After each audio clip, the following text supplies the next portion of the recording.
Hello students, this is our first video of class 11th of business studies। तो आज हम पढ़ने वाले हैं part B finance and trade. इसमें हमारा जो चैप्टर होगा वो है sources of business finance. Part B finance and trade में टोटल 4 चैप्टर हैं, ये sources of business finance, small business and enterprises, international trade, international business. तो इसमें से आज हम जो पढ़ने वाले हैं वो हमारा है सोर्सेज ऑफ बिजनेस फाइनेंस, ये वाला चैप्टर है। तो इसमें हमें ये जानना होगा कि बिजनेस फाइनेंस होता क्या है। सबसे पहले हमें ये जो वर्ड है ना बिजनेस फाइनेंस, इसको जानना होगा। बिजनेस फाइनेंस का मीनिंग हम देखेंगे। बिजनेस फाइनेंस जो है वो 2 चीज़ों से मिलकर बना है, बिजनेस और फाइनेंस। बिजनेस का मतलब होता है प्रॉफिट अर्न करने के लिए जो हम रॉ मटेरियल परचेज करते हैं, फिर उसको गुड्स में कन्वर्ट करते हैं, फिर सेल्स करते हैं और जो भी सर्विसेज प्रोवाइड करते हैं, वो सारी चीज़ें बिजनेस एक्टिविटीज़ में आ जाएंगी। अब बिजनेस कई टाइप का हो सकता है, जैसे मैन्युफैक्चरिंग बिजनेस हो गया, जिसमें कि आप रॉ मटेरियल को कन्वर्ट करते हो और एक प्रोसेस गुड में बनाते हो। उसके बाद सर्विस होगी, इंडस्ट्रियल एक्टिविटीज़ होगी। फिर आता है फाइनेंस। फाइनेंस जो होता है वो 2 टाइप का होता है, कैपिटल फंड्स और क्रेडिट फंड्स। फाइनेंस का मतलब होता है मनी, और मनी जो है ना वो बिज़नेस को कहाँ से मिलेगी। या तो वो कैपिटल लगाएगा अपने बिजनेस में, पूंजी लगाता है, जो कुछ पूंजी जो होती है वो उसके पास स्वयं होती है, और कुछ क्या होता है कि क्रेडिट यानी उधार लेके वो जुटाता है। तो फाइनेंस जो होता है वो 2 तरीके से उसको मिलता है, कैपिटल से और क्रेडिट से। अब हम कर लेते हैं यहाँ से जो है इसकी एक सिंपल मीनिंग निकलता है बिजनेस फाइनेंस का, और वो क्या है, it refers to capital fund and credit fund invested in the business. कि बिजनेस फाइनेंस क्या है कि एक बिजनेस के अंदर हम जो भी अपना कैपिटल फंड या क्रेडिट फंड लगाते हैं, इन्वेस्ट करते हैं, वो होता है अपना बिजनेस फाइनेंस। इसकी हिंदी डेफिनेशन देख लेते हैं। यह व्यवसाय में निवेश किए गए पूंजीगत धन और क्रेडिट फंड को बताता है। तो अब हम आगे देखते हैं। आगे जो है इसकी डेफिनेशन गिवन है। डेफिनेशन क्या है, अकॉर्डिंग टू बीओ व्हीलर ने दी है इसकी डेफिनेशन कि finance is that business activity. Finance वो बिजनेस एक्टिविटी है which is concerned with the acquisition and conservation of capital fund, जिसमें हम कैपिटल फंड यानी कैपिटल जहाँ से हम लेके आए तो कैसे उसको एक्वायर किया है वो चीज़ें, और कैसे हम उसको बनाए रखते हैं वो चीज़ें इसमें आती है। इन मीटिंग फाइनेंशियल नीड्स, ताकि हम अपने बिजनेस की जो भी ज़रूरतें हैं मनी से रिलेटेड उसको मीट कर सके यानी पूरा कर सके। And overall objective of business enterprise, और अपना जो बिजनेस है उसके सारे ऑब्जेक्टिव को हम पूरा कर सकें।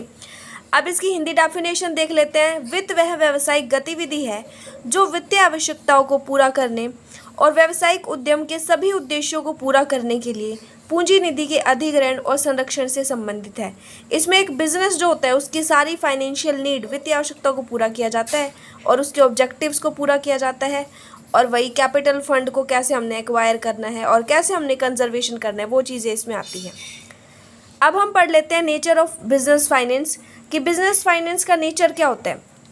तो इसमें हमारा फर्स्ट पॉइंट है consist of different kind of funds. Business finance में डिफरेंट काइंड ऑफ फंड्स आते हैं। 3 टाइप के फंड आते हैं इसमें। कौन कौन से आते हैं, short term funds, medium term funds और लॉन्ग टर्म फंड्स। ये 3 फंड्स आते हैं। शॉर्ट टर्म फंड्स कौन सा होता है, जो कि थोड़े टाइम के लिए होता है, जैसे कि 6 से 7 महीने। मीडियम टर्म फंड्स होता है जो कि 1-1.5 साल के लिए होता है, और लॉन्ग टर्म फंड्स होता है जो कि काफ़ी लंबे टाइम के लिए होता है। तो बिजनेस फाइनेंस में तीनों टाइप के फंड जो है वो शामिल किए जाते हैं। उसके बाद आता है volume of finance is different of all business, कि हमें पता है कि अलग अलग टाइप का बिजनेस होता है, तो हर टाइप के बिजनेस के लिए जो फाइनेंस की अमाउंट होती है ना, वॉल्यूम होती है, वो भी अलग अलग होती है। जैसे छोटे बिजनेस के लिए थोड़ा फंड चाहिए होगा और बड़े बिजनेस के लिए ज़्यादा फंड चाहिए होगा। तो हर एक बिजनेस के लिए फाइनेंस की जो वॉल्यूम होती है वो डिफरेंट होती है। उसके बाद determine the scale of operations. एक कंपनी में या एक बिज़नेस में जितना बिज़नेस फाइनेंस होगा ना, उससे ही पता चलेगा कि वो बिज़नेस कितना ज़्यादा आगे बढ़ सकता है, मतलब कितना ज़्यादा वो अपनी एक्टिविटीज़ को बढ़ा सकता है। अगर एक बिज़नेस के बाद बिज़नेस फाइनेंस कम होगा तो फिर वो अपनी एक्टिविटीज़ को ज़्यादा आगे नहीं बढ़ा पाएगा।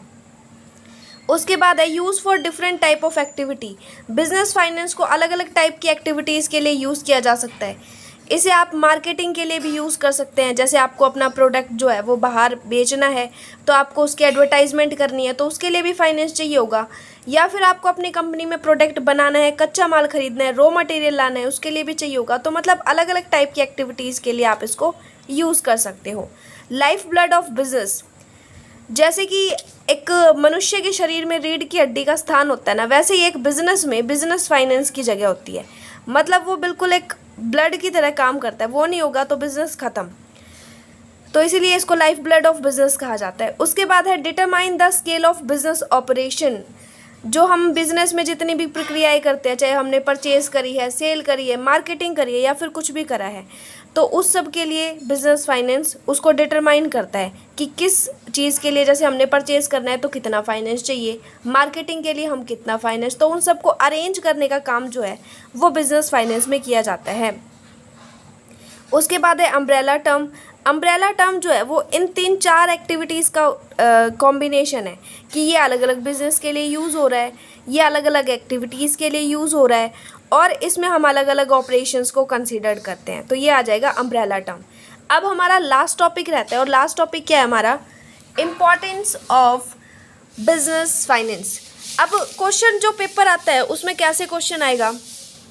या तो आ जाएगा इम्पॉर्टेंस ऑफ बिजनेस फाइनेंस, या इम्पॉर्टेंस की जगह बेनिफिट्स भी आ सकता है, बेनिफिट्स ऑफ बिजनेस फाइनेंस, या फिर मेरिट्स और एडवांटेजेस ऑफ बिजनेस फाइनेंस, या सिग्निफिकेंस ऑफ बिजनेस फाइनेंस। मतलब चारों में से कुछ भी आ जाए, आपको यही आंसर करके आना है। तो चलिए पढ़ते हैं। फर्स्ट है take advantages of business opportunities. अगर आपकी कंपनी के पास बिजनेस फाइनेंस होगा तो इसका फ़ायदा क्या होगा कि बिज़नेस में जितनी भी अपॉर्चुनिटीज़ होंगी, मतलब जैसे कि आपको अपना बिज़नेस बढ़ाना है या फिर जॉइंट वेंचर करना है, मतलब जो भी अवसर आएंगे ना तो उनका हम फ़ायदा उठा पाएंगे। लेकिन अगर पैसे ही नहीं होंगे तो फिर हम क्या कर पाएंगे? तो इसीलिए पहला फ़ायदा ये हो गया। फिर दूसरा है make timely payment of it debts. हमने किसी से उधार ले रखा है, तो अगर हमारे पास पैसे होंगे, हमारा बिजनेस अच्छे से चलने लग गया, हमें प्रॉफिट होने लग गया, तो हम जो उधार ले रखा है ना उसको टाइमली पेमेंट कर पाएंगे। नहीं तो अदरवाइज़ अगर फाइनेंस नहीं होगा तो टाइमली पेमेंट तो होगी नहीं, और साथ के साथ ब्याज भी देना पड़ेगा। तो दूसरा फ़ायदा ये है कि हम उधार जो है वो टाइमली पेमेंट कर पाएंगे। फिर है मैनेज रिस्क, क्योंकि एक बिज़नेस जो होता है पता नहीं होता, अनसर्टेन होता है उसका फ्यूचर, कभी भी लॉस हो सकता है, कभी भी प्रॉफिट हो सकता है। मतलब रिस्क जो होता है ना वो उसमें इन्वॉल्व है, शामिल है। तो हमें उस रिस्क से बचना है या उसको मैनेज करना है, तो उसके लिए हमारे पास फाइनेंस होना चाहिए, चाहे वो कैपिटल के रूप में है, चाहे वो क्रेडिट के रूप में है। तो ये रिस्क को मैनेज करने में हेल्प करता है। Easy to start a business venture. अगर हमारे पास फाइनेंस होगा तो हम कोई भी बिज़नेस यूनिट स्टार्ट कर सकते हैं। हमने अपना एक बिज़नेस खोल रखा है, हम उसके और ब्रांचेस खोल सकते हैं और शाखाएं खोल सकते हैं, या फिर हम दूसरा बिज़नेस भी स्टार्ट कर सकते हैं, तो हम एक नया बिज़नेस स्टार्ट कर पाएंगे इससे। ये फ़ायदा है हमारा। Motivating employees. अगर हमारे पास बिज़नेस फाइनेंस होगा तो इसका ये फ़ायदा भी है कि इससे जो एम्प्लॉयज़ हमारे बिज़नेस के अंदर काम कर रहे हैं वो मोटिवेटेड रहेंगे। मतलब उनमें मोटिवेशन रहेगा कि हाँ हमें अपनी जो है सैलरी मिल जाएगी, और मज़दूर जो है वो खुश रहेंगे कि हमें अपनी वेजेस मिल जाएगी, मज़दूरी मिल जाएगी, क्योंकि उनको पता है कि भाई इस बिज़नेस के पास पैसे हैं। और अगर उनको मोटिवेशन रहेगा एम्प्लॉयज़ को, तो वो अच्छे से काम करेंगे और ज़्यादा मन लगा के काम करेंगे, क्योंकि उन्हें पता है कि फिर हमें बोनस भी मिलने वाला है। Expansion and diversification. अगर एक बिज़नेस के पास बिज़नेस फाइनेंस होगा तो उसका फ़ायदा ये है कि वो अपने बिज़नेस को एक्सपेंड कर सकती है। मान लो कि एक बिज़नेस है और वो बिज़नेस जो है ना वो उसका 1 मंथ में वो 10,000 शर्ट और टी शर्ट्स बनाती है। तो अगर उसके पास फाइनेंस बढ़ गया, मतलब प्रॉफिट हो गया, तो वो क्या कर सकता है, उसको एक्सपेंड कर सकते हैं। 10,000 से वो 50,000 पे आ सकती है। और डाइवर्सिफिकेशन भी कर सकती है, मतलब पहले सिर्फ शर्ट बनाती थी, अब शर्ट के साथ पैंट भी बनाने लगी। तो एक्सपेंड भी कर सकती है, अपने बिजनेस को बढ़ा भी सकती है और डाइवर्सिफाइड भी कर सकती है।